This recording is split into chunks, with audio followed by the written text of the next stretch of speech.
Sun Stifle fever. Caitlin Clark in her playoff debut. Connecticut hounded Clark all game long, forcing her into a 4-for-17 shooting performance en route to a dominant Game 1 victory. Con. It has been some 4 months since the Indiana Fever rolled in here for their first game of the season and found themselves stonewalled by the Connecticut Sun. The months in between have seen Indiana fix its rotations, figure out its offensive identity, and navigate unprecedented media attention, evolving into a bona fide playoff team along the way. But this matchup on Sunday felt somewhat like rolling back the clock. Even after that considerable growth, all of that change, the result was the same for the playoff opener in September as it had been for the season opener back in May. The Fever lost to the Sun by more than 20 points. Connecticut did not fully turn off the Caitlin Clark show on Sunday, but it turned the volume down more than any opponent had in weeks. The game was a show of force by the Sun. This is among the best defenses in the WNBA. No team in the regular season held its opponents to fewer points, 73.6, or allowed them fewer rebounds, 31.7. It was easy to see why on Sunday. They both locked down the perimeter and battled inside to own the glass. It was enough to quiet an Indiana offense that had been electric through August and September. The final score was Sun 93, Fever 69, with the game largely secure before the fourth quarter even began. Connecticut has made a habit in recent years of cruising past the first round of the playoffs. It looked ready to keep that going on Sunday afternoon.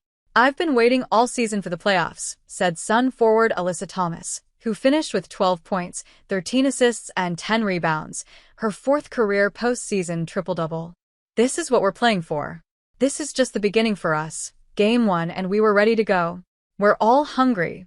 There was plenty that Connecticut did right in Game 1. But its most effective move of all was one that happened 2 months ago. The Sun pulled off a big mid-season trade, rare for the WNBA, to acquire guard Marina Mayberry in July. A starter in Chicago and Dallas over the last 2 years, Connecticut asked her to shift to the bench here in hopes that she could be an offensive spark plug for a team whose identity is built on defense. She's done that as needed over the last few weeks. And she was ready to step into a bigger role when starting point guard Tyasha Harris went down with a turned ankle in the first quarter on Sunday. Mayberry played the rest of the game and finished with 27 points. Her performance broke the league record for playoff bench scoring. "Whether I come off the bench or I start, I'm still the same player," Mayberry said. "Whatever the team needs for us to get a championship is what I'm going to do." The Fever looked unusually disjointed and struggled to control the pace. It had been easy to forget over the last few weeks just how young this group is and how relatively little experience they have playing together, especially in what functions best as a dynamic up-tempo offense. It was impossible not to remember on Sunday. That was somewhat expected, of course, against a team as experienced and defensively principled as the Sun. Yet the regressions still felt striking. It made for a slog of a first career playoff game for Clark. She finished with 11 points and shot 4 of 17 from the floor. That was her worst shooting performance since early June. Some of that felt like a matter of simple luck. There were plenty of open looks that did not fall. "Honestly, I felt like I got some good shots," Clark said. "They just didn't go down." But it was also a matter of coverage. Connecticut switched up its defensive plan from past games against Indiana. Rather than letting Dejonai Carrington take the primary assignment on Clark, they began the game with that role going to Dewana Bonner, who offers more length and finesse than Carrington. She did the job capably, not just contesting shots, but more importantly preventing her from driving and getting downhill. Yet what sealed the deal was how much Connecticut kept switching on Clark.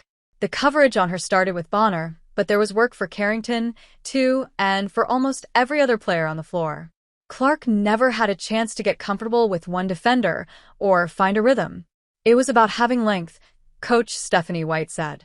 "It was about giving us versatility in pick-and-roll situations and giving a different look." So much of this game is about comfort, it's about rhythm, it's about timing, it's about all those things. How can you make an adjustment that disrupts some of that? They disrupted all of the above for Clark and the Fever.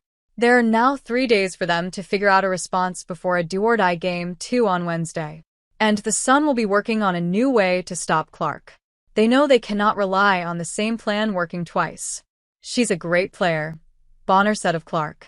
I know the next game. She's going to come out on fire. We've got to go back and watch some video and see what we can do.